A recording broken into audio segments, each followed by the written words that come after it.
આર્થિક વિષને કારણે આત્મહત્યાના કેસ વધી રહ્યા છે અને ક્યારેક હૃદય પણ કંપી ઉઠે છે કે કોઈ પણ વ્યક્તિ અને પરિવાર, વ્યક્તિ તો આત્મહત્યા થતા હતા, હવે આખો પરિવાર આર્થિક વિષના લીધે આત્મહત્યા જેવું પગલું ભરે છે. ત્યારે આપ શું કહેશો? જે આ લોન જેવી બાબત છે, ઉછીના પૈસા છે, વ્યાજવાળી વાત છે, ત્યારે આર્થિક તંગી છે કે પરિવારના મોજ શોખ વધી રહ્યા છે? બહુ સરસ તમે વાત કરી કે નાણાકીય પ્રશ્નને કારણે આત્મહત્યાઓ વધી રહી છે.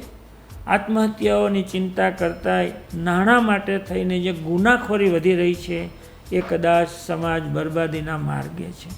આખા દેશમાં જે પૈસા માટે ડ્રગ્સ વેચવું, પૈસા માટે ફ્રોડ કરવા, આ સાયબર ફ્રોડ કરવા, આખરે તો આ બધા ગુનાઓની પાછળ પૈસા છે. એટલે પૈસા ગુના કરાવે છે, પૈસા આત્મહત્યા સુધી પણ કરે છે. એટલે આર્થિક બાબતને ખૂબ સમજાવવાની જરૂર છે. બેંક, સમાજ આ વિચારના વાવેતરના કાર્યક્રમમાં સતત એ જ કહેવામાં આવે છે કે જીવનમાં જીવવા માટે માત્ર રોટી, કપડાં, મકાન નહીં, પણ એની સાથે બીજી 3 વસ્તુ છે.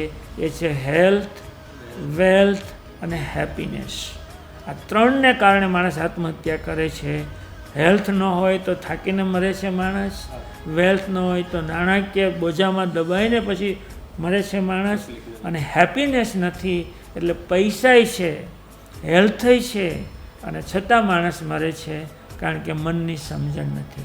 આ 3 મુદ્દાઓને જો કાળજીથી જીવનમાં ન ઉતારે તો માણસને આત્મહત્યા કરવી પડે છે.